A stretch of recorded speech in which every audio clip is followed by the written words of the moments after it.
I'll be back. And that's exactly the case. I will be back. Well, and it's great because the story coming out of our good friends over there at That Park Place is a good place to get your news. We actually know those guys. But Nelson Peltz has recently reacted to, well, not winning. Yeah. So after he loses, he says, if they don't keep their promises, you'll see me again. There's a similar article on Deadline, but I prefer That Park Place for my news. So Tree and Fund Management founding partner Nelson Peltz reacted to losing his proxy fight against the Walt Disney Company that if Bob Iger keeps his promises, he and Disney won't hear from him again. During an interview with CNBC, Peltz said, I hope this is not a redo of last year where we pulled out, gave management a chance, and the stock went down from roughly 120 to 79. I hope that doesn't happen this time. Whether we stay or not, we don't make those kinds of announcements. He continued, I hope Bob Iger can keep his promises. I hope they can do all the things they assured us they were going to do. And we'll only watch and wait. If they do it, they won't hear from me again. If they don't, Jim Cramer, you may be seeing me on your show next year doing the same thing again. So it's really up to management. It's up to the board. It's up to whether they do what they say they want to do or if it's the same old story again. He specifically took issue with the company's succession plan. Look, they've got to get a succession plan firmly in place that works. We haven't seen one going back to 2011. They began talking about succession. We're 13 years from then, and they haven't come up with anything. They've got to get the margins up. They've got to get streaming right. They made a lot of promises, and frankly, as a shareholder, I hope they keep them. But if not, we're here. Peltz later said, look, I'm willing to give them the opportunity to prove me wrong. I'm willing to give them the opportunity to do as they say. The shareholders who voted, they want to give management and the board a chance. So be it. We will watch like we did last time. We pulled out a year ago, February. A lot of promises were made. We hoped they were going to keep them. They didn't. We came back. We've got a new set of promises, and I hope they keep them. And if they do, I'll be a guest on your show, probably talking about a different company. But if they don't, you'll see me again, Jim. And there you go. What we were talking about a minute ago, Nate. And you kind of alluded, Iger's painted himself into a corner. Well, the thing is as well, like Nelson Peltz could just buy more stock because it's tanked now. Yeah, it's like you said in your video. I mean, here's the thing. It's like it was up. So now he could say, okay, it's going down. And then he could buy some more and go back up. I mean, look, if Peltz wasn't around, I wouldn't have bought at 78, 70. Wait, what did I buy at 77, 78, something like that. That's what that helped me get my basis down. But frankly, I had to put more cash in to do that so that I could get it down to 132 because I was at 174 before.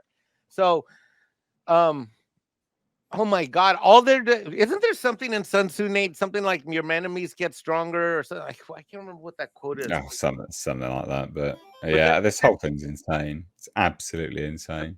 That's essentially what's happened. There's never stop your enemy from making a mistake, and that's what I see here. And this is why I came in last night.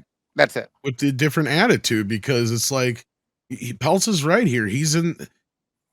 It's a situation where, okay, you made these promises. Let's see. And what happened within a couple hours afterwards, those promises were just like nothing. Yep. Bye. We're doing all the crap we continue to do, and we're going to do it even harder now because you don't even know what woke is. We're going to show you woke. You ain't seen shit.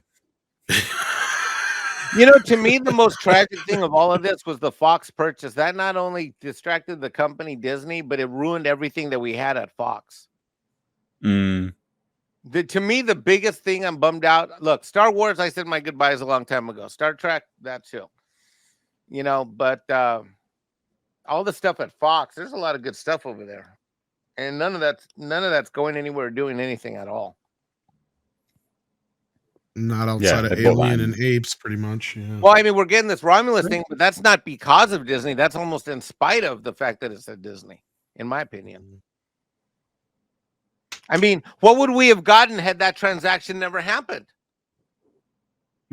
Hopefully not more it's a Prometheus, which is you gotta ask yourself a question, Mike. Would News Corp have bent the knee to the woke back, then.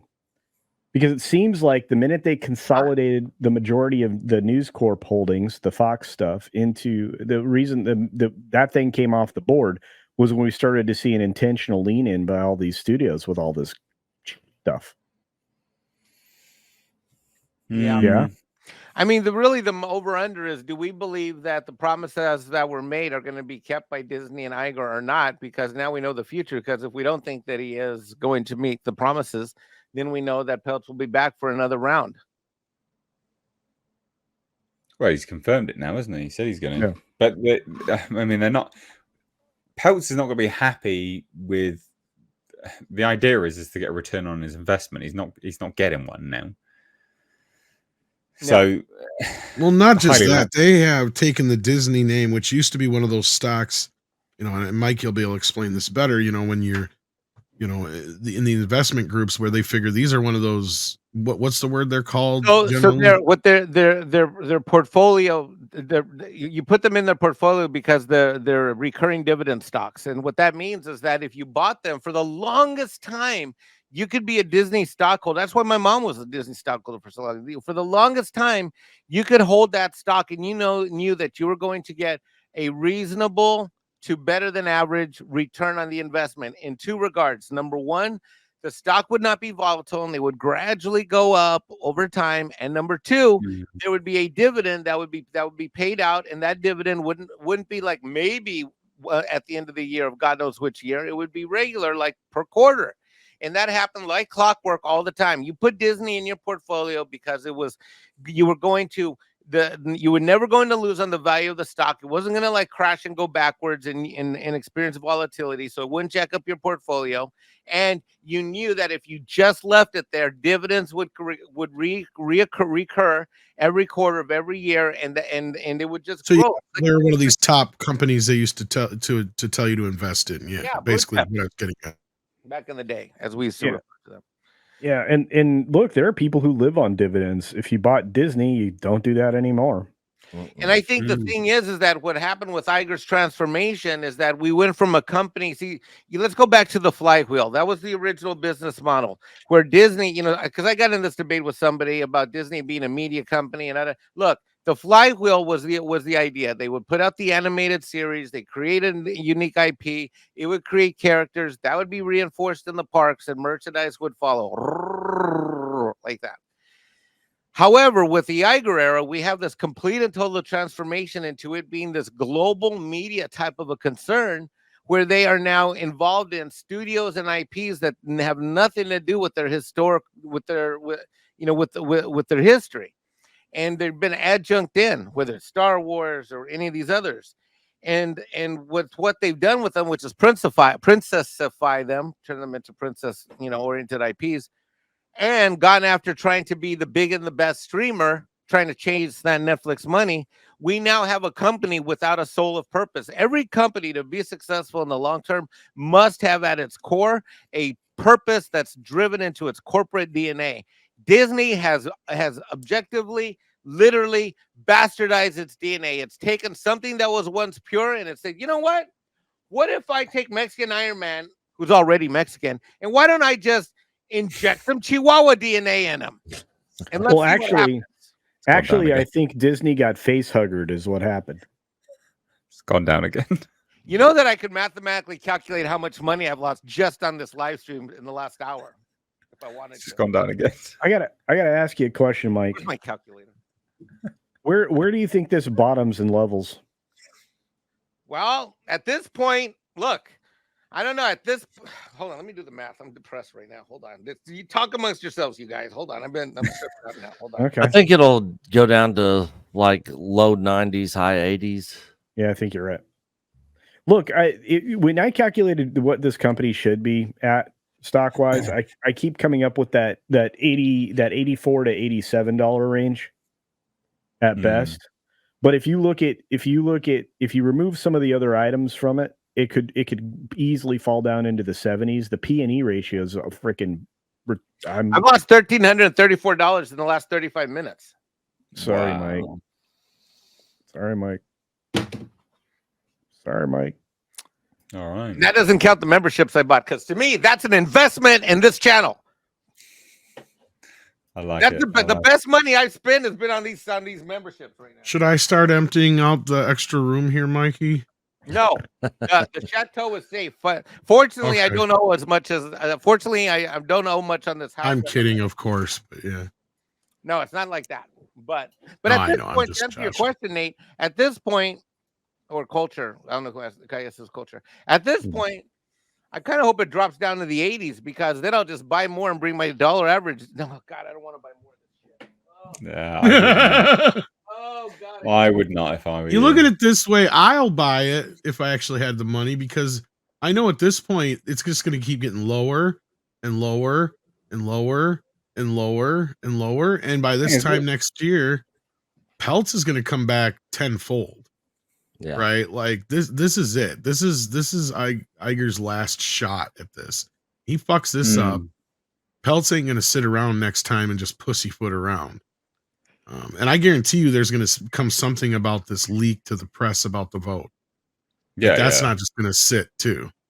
So anyway, I'm just saying, like, this ain't over. This is far from over.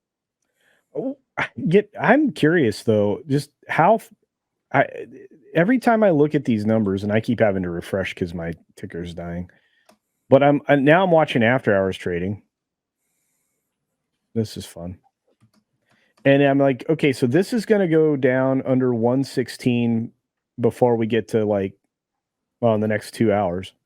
And then you're going to have sometime tomorrow. Yeah, I reckon it'll go back up to 119, but then it'll just tank again. I don't think it's going to I don't think it's going to go up $2 more. Look, the downward pressure here is just too high. If they had not dropped this Silver Surfette news and stuff, it might have been okay. But I think that truly did hurt the stock on top of everything else. Because the people are seeing that he's lying. He's fucking lying, right? Like he's flat out lying. Like, I mean, how often can you get away with that crap and people keep buying it? Like, fool me once, shame on you. Fool me twice, shame on me. You know, you can't keep doing this thing. Yeah, that's why I said this is it. This is his last shot. Round 3 is when Nelson Peltz comes in for the knockout. Right, this is a 3-round fight, and I think he brings everybody with him. Like I was saying, Mike, I don't know if you disagree with me what I was saying on that Park Place this morning, because I know you were listening. But I think that he brings everybody. I mean, he brings. He was just teasing it with Elon this time. I bet you next time he comes with Elon in tow. I agree with you on that. Yeah, I was getting there. Yeah, and then like Peter Thiel. Culture, my bad. No, you're fine. That's a great jump in. No, I think Peter Thiel. I think he goes out and he rounds them up, and the boys go and they just start smacking Disney in the ding ding. You know, because the retail investors are pissed, Mikey. 30 some odd percent. That's the retail folks. 33% walked in the door and said, "Iger, you guys need to mix up this board." That's huge number. It is. It's 1/3 of all the shareholder votes, which on the one hand, from a political vote counting standpoint, is what we would call an absolute butt kicking. Definitely, it's a butt kicking in the political sense. But from a financial economic sense, if 1 out of 3 of your shareholders are sending you a message and you still quash that message, it's something that's horrifically wrong. And we know that when this thing started, all they had was not even 3% on a good day. When Peltz started this, he was barely at 3. When this whole thing started about 5-6 months, 1 month away. In November, when he really announced he was making the move in November, he was barely at 3% at that time. And now to get up to 30, what would have happened if we had more time, if we had till the end of the year? Now we've got a whole other year. I think we're in for interesting time. So while it's certainly that's valid to look at this as an absolute numerical butt whooping, still, to go from 3 percentage points of Nielsen and Ike in the talking in an office to getting 30% of the vote, that's pretty significant for a $180 billion market capitalization company, in my view. Yeah. Let's get us some super chats, and then we will